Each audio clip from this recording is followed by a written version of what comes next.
New Year's Eve has always been one of those holidays that feels more symbolic than real.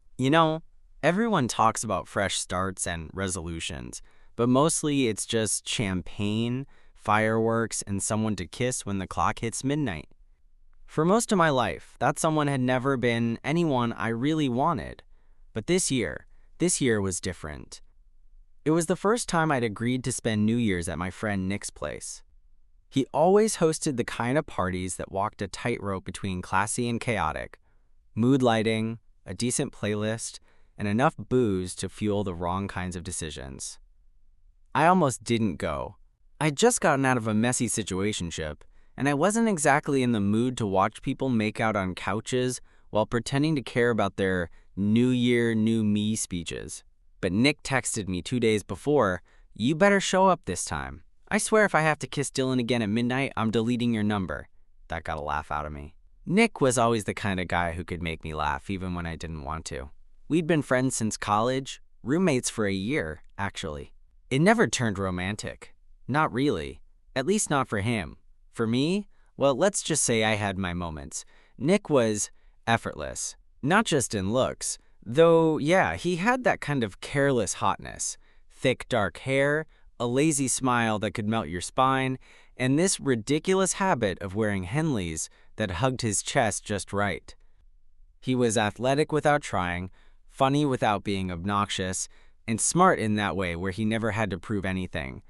And yeah, he was straight. At least, that's what I kept telling myself. So when I walked into his apartment that night, trying to downplay the nerves bubbling in my stomach, I told myself it was just a party.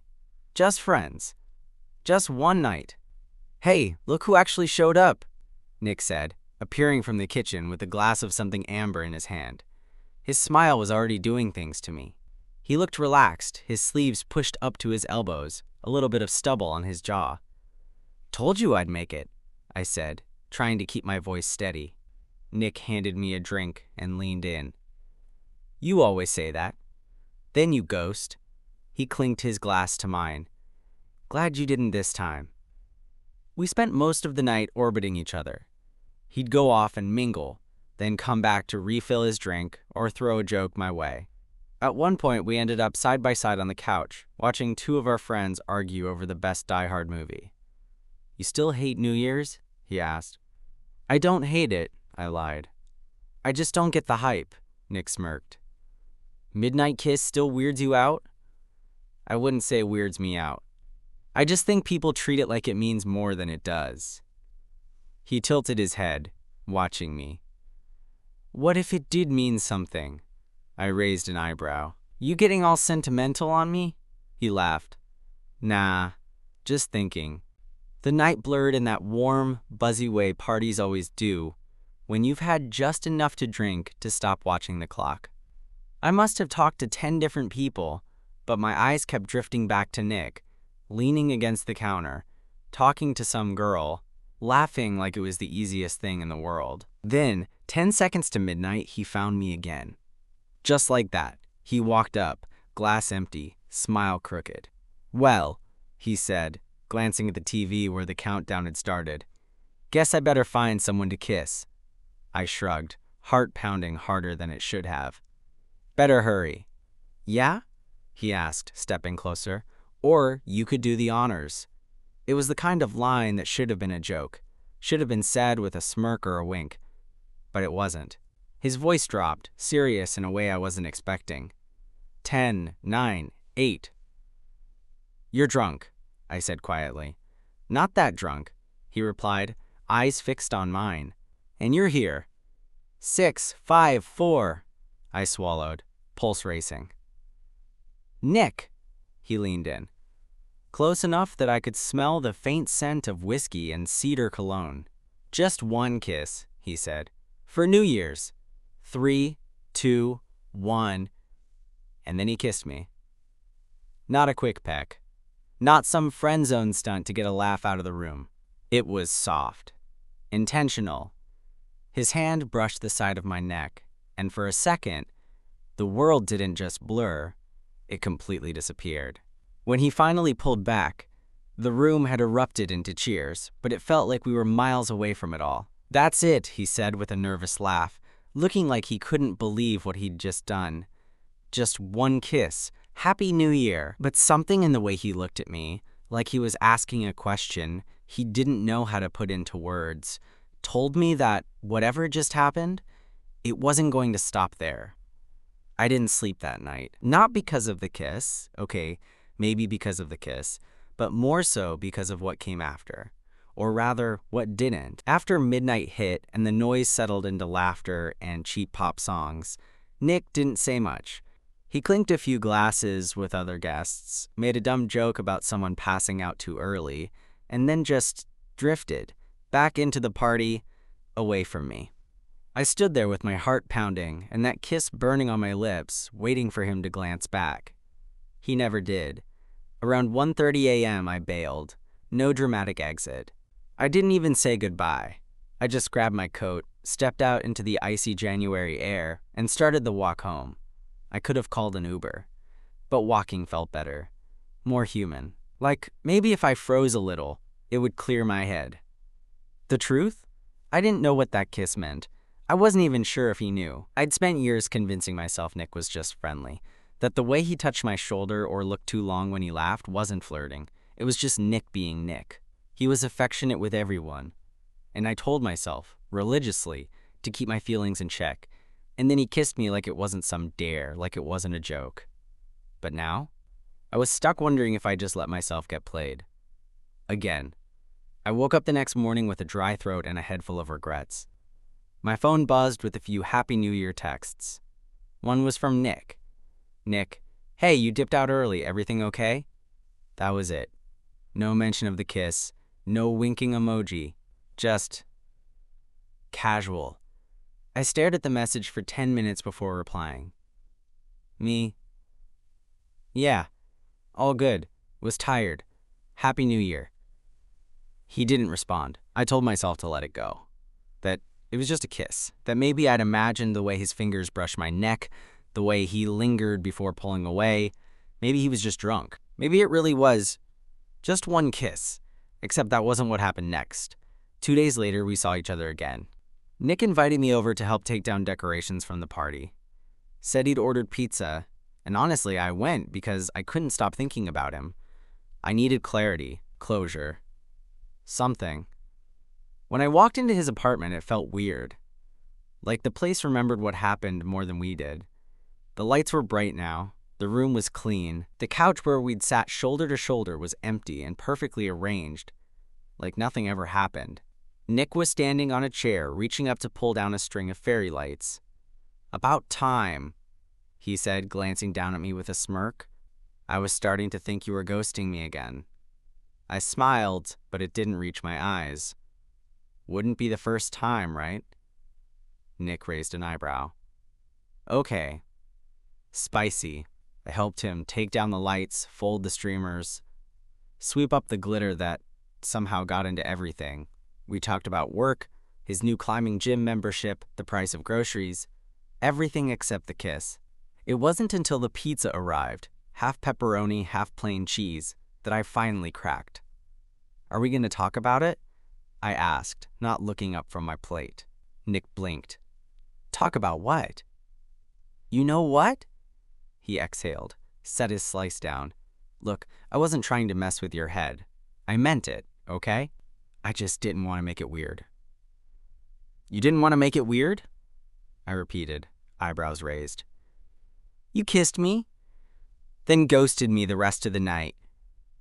Nick winced. I didn't ghost. Things were loud. People were everywhere. I didn't want to do the whole scene. I stared at him. So what was it then? A dare? Ah, haha, look what I did to my gay friend moment. His face changed then. The smirk dropped. Something raw and frustrated took its place.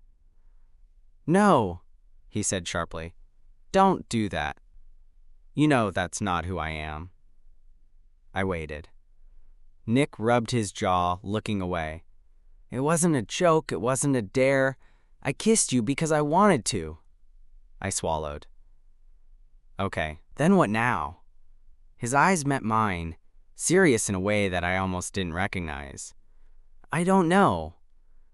That stung more than I expected. Nick leaned forward, arms on his knees. Look, I've been thinking about it nonstop. And yeah, maybe I had a little too much to drink that night. But that wasn't the alcohol talking. I've been confused. About a lot of things. But when I kissed you, it felt... He stopped, then started again. It felt real. Right. My chest felt tight. So you kissed me. Freaked out. And now what? You want to pretend it didn't happen? No, he said, shaking his head.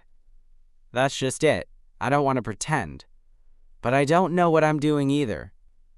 I've never done this before. I looked at him. Really looked. And for the first time, I saw it.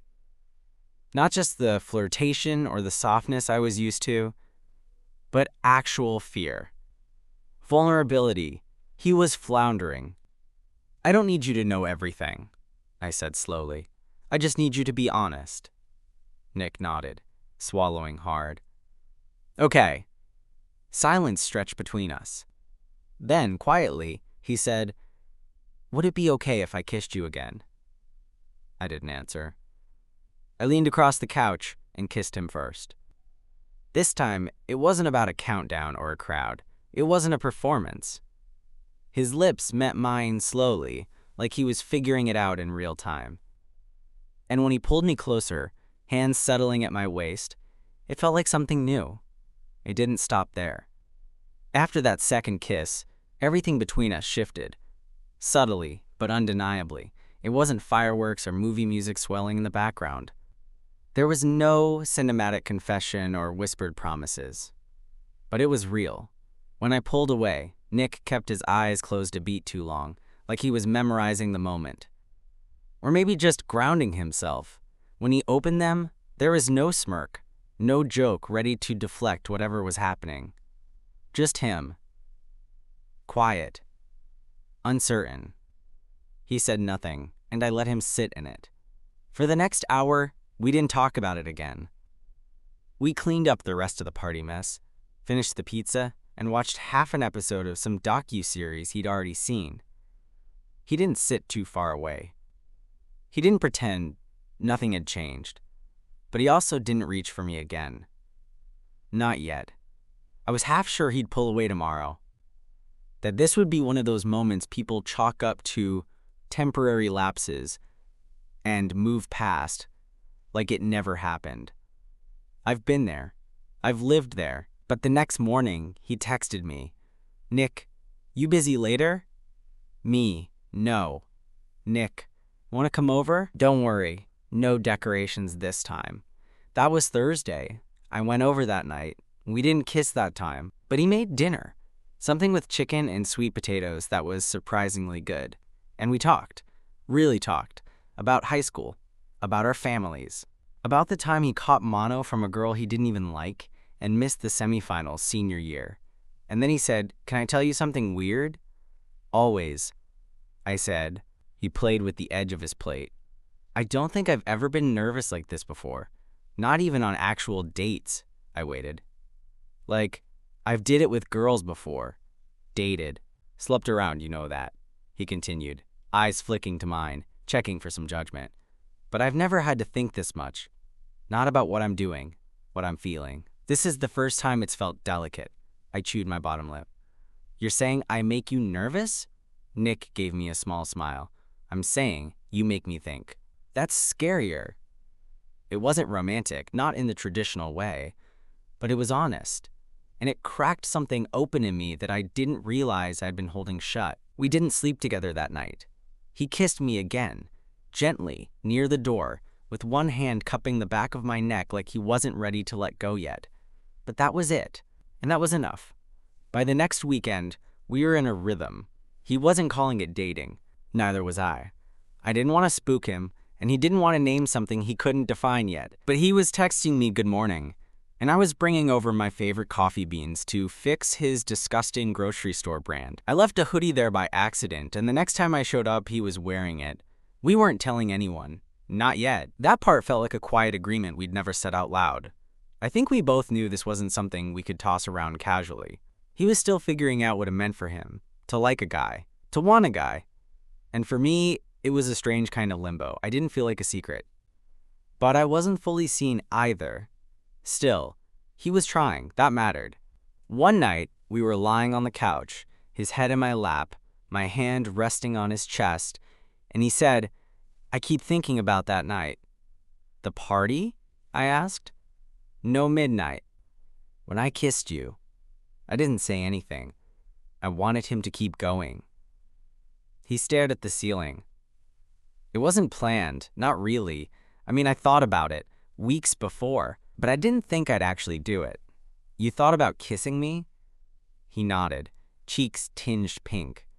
I didn't know what it meant at first, just thought I was drunk or curious. But the truth is, I knew. I just didn't know if you still felt anything. My heart jumped in that dumb, high school crush kind of way. "Still?" Nick looked up at me, eyes soft. "I'm not blind. I knew you had a thing for me back in college. I just pretended not to notice because I didn't know what to do with it. I wanted to be mad, but I wasn't. Instead, I asked, 'And now?' His smile was small but real. Now I wish I'd said something sooner." I bent down and kissed his forehead, his temple, then his lips. This time, when he kissed me back, he didn't hesitate. He didn't pull away. The night Nick said he wished he'd said something sooner, I slept over for the first time. Not in a, we ripped each other's clothes off kind of way. Not even close. We watched some dumb action movie, shared a blanket, and at some point, I fell asleep with my head resting against his shoulder. When I woke up around 3 a.m., he was still there, awake, scrolling his phone with the screen dimmed almost all the way down. He looked over at me like I'd caught him doing something embarrassing. "Couldn't sleep?" I asked, voice thick with grogginess. He shrugged. "Just thinking." That was Nick's answer for everything lately. Just thinking. About what? About us? About what this meant? About whether he'd regret everything in the morning? I didn't ask. Instead, I curled in closer, rested a hand on his stomach, and waited. He set his phone down, and without a word, he turned his head and kissed my hair. It was the softest thing anyone had ever done to me. Things were good until they weren't. I should have seen it coming. When something starts with that much emotional weight, uncertainty, late-night kisses, the delicate dance of not scaring someone off, it's bound to hit a wall eventually. It happened at brunch. Nick had invited me to meet some of his friends, 2 guys from work, a girl he used to have a thing with, and her girlfriend. We sat at a corner table, and at first, it felt like any other hangout. No pressure, just people talking about their hangovers and overpriced coffee. Then her girlfriend asked the question, "So are you two, like, a thing?" she said casually, gesturing between us. Nick froze. I saw the moment panic crossed his face. He laughed it off. "What? Nah, we're just friends." "Right?" He said it fast, too fast. Then he looked at me, waiting for me to nod and play along. I did. What else was I supposed to do? "Yeah, just friends," I echoed, smiling like my chest wasn't cracking in half. The conversation moved on, but I couldn't. The food lost its taste. The table felt like it was miles wide. Nick didn't notice, or if he did, he pretended not to. Later, walking home, he said, "That wasn't weird, right?" I kept my eyes straight ahead. "Nope, not weird at all." He looked at me. "You sure? You seem off." I stopped walking. "You said we're just friends." Like it was some ridiculous idea to think otherwise. I didn't mean it like that. I just didn't want to make it awkward. "For who?" I asked, too tired to hold the anger back. "For them or for you?" He didn't answer. And that silence said everything. The next few days were distant. We still texted, still sent memes, still made plans to hang out. But something had changed. The kisses slowed. The touches stopped. It was like he had retreated into his head again and locked the door behind him. Finally, I called him out. I can't do this, I said, standing in his kitchen, arms crossed, heart pounding. I can't be your secret anymore. Nick looked up from the sink where he was rinsing a glass like we were discussing dishes, not feelings. I'm not trying to hide you, he said softly. But that's exactly what you're doing. You're okay with me in private, but the second someone asks out loud, you act like the idea of us is insane. He set the glass down and turned to face me. I'm scared, he admitted. Okay, this is new to me. I don't know what the hell I'm doing. You've had time to figure this out. Your identity, what you want. I haven't. I know, I said, but I can't be the guy you experiment with until you decide you're ready for real. Nick flinched, like I'd slapped him. I'm not using you. Then prove it, I said. Be honest. With them. With me. With yourself. He looked down. I need time. I've given you time. Silence stretched between us like a rope, fraying at the ends. I care about you, he said finally. That hasn't changed. But it's not enough, I said. Not like this. I left before he could respond. The next few days were radio silence. I didn't text. He didn't call. I replayed every moment in my head, wondering if I'd pushed too hard, too fast, wondering if I should have just waited. But deep down, I knew this wasn't about pressure. This was about presence, about being chosen, seen, and I couldn't keep waiting to be seen. The funny thing about silence is how loud it becomes when you're used to someone's presence. Not hearing from Nick didn't feel neutral. It felt like being erased in real time. Like every text left unread, every hour that passed without a reply, chipped away at what we'd built. After 3 days, I stopped checking my phone every 5 minutes. After 5, I stopped expecting him to show up at my door. But that didn't mean I stopped thinking about him. Part of me expected this, not because I thought he was cruel. Nick was never cruel, but because I knew this wasn't a story we were writing together. Not really. I was writing it in ink. He was sketching it in pencil, ready to erase when it got too real. Still, I didn't expect it to hurt like this. The first time I saw him again was at the grocery store, of all places, 10 days after the fight. I'd just finished grabbing a frozen pizza and some overpriced oat milk, and there he was, 2 aisles down, hood up, scanning through cereal like the world wasn't upside down. He saw me before I saw him. I knew it because when I turned and locked eyes with him, he didn't flinch, didn't do that double take of surprise. He just looked like he'd been expecting it. We stood there for a second, frozen. Then I gave him a small nod. He returned it. That was it. No, hey. No, how've you been? Just two people pretending to be strangers in a store where they used to buy groceries together. I went home that night and cried harder than I had in years. Then came the text. 3 nights later. Nick, I saw you. I wanted to say something. I just didn't know how. I stared at it for a long time. Then I wrote back. Me. You could have just started with, hi. He replied immediately. Nick, can we talk? I hesitated. Everything in me wanted to say no, to protect what was left of my heart. But there was another part, smaller, quieter, that still remembered what his hands felt like on my face, how his voice dropped when he was being sincere. Me. Tomorrow, after 6. He showed up on time. Jeans, hoodie, no games. When I opened the door, he didn't say anything right away. He just stood there, his eyes scanning my face like he wasn't sure he'd be allowed to see it. I'm not going to pretend I didn't fuck up, he said finally. I did. I stepped aside. Let him in. He moved like someone who didn't know if they were welcome. I panicked, he said, sitting on the edge of the couch. When she asked if we were a thing, I froze. Not because I didn't want it to be true, but because if I said yes, it would have been real, public. And I realized I wasn't just scared of people knowing, I was scared of owning it. Of having to look at you and say, yeah, I want this, and I hated that.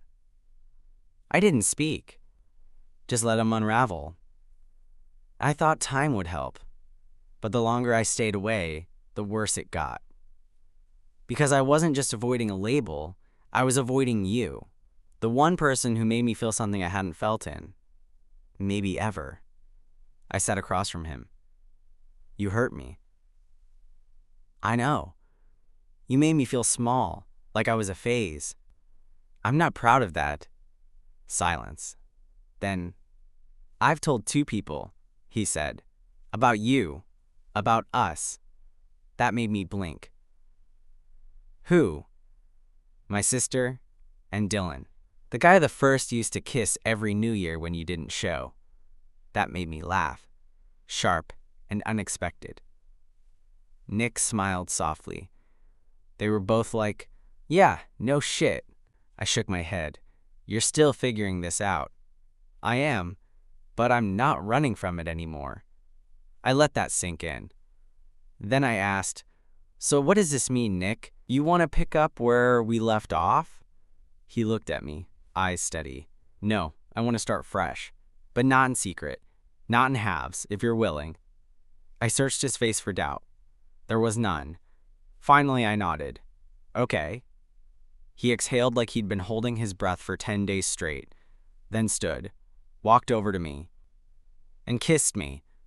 Not tentative, not testing, certain, like a man who knew what he wanted now. Nick stayed the night, not because we needed to define anything right then, not because we had to prove something, but because after everything, we just wanted to be near each other. The difference this time? No pretending, no silence. He brushed his teeth next to me without acting like it was weird. He used the side of the bed he used to avoid.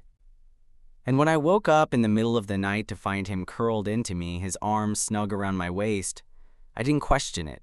We didn't need to fill every space with talk. There was just something steady in the air between us now, like both of us were finally exhaling for the first time in weeks. The next morning was when I realized how much things had changed. We were sitting at my tiny kitchen table, mugs of coffee between us, when Nick pulled out his phone and snapped a picture of our mismatched mugs side by side. He didn't even try to be sneaky about it. What's that for?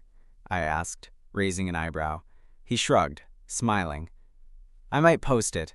I blinked. Seriously? No tags, no drama. Just coffee. You and me. I want it out there, even if no one knows what it means. I do. He didn't post it then, but later that night I checked, and it was there. No caption, just 2 mugs and a blurred sliver of my arm in the background. Nothing overt. But to me, it was a shout. Telling people wasn't some grand announcement, it was quiet, personal. Nick wasn't the type to overshare, but little by little, it started coming out. He told his roommate, his sister, the guy from his gym he used to flirt with out of habit. Every time he told someone, he'd text me after. Told Chris today. Didn't go weird. He said he already figured. Feels good. One day he called and just said, I told my mom.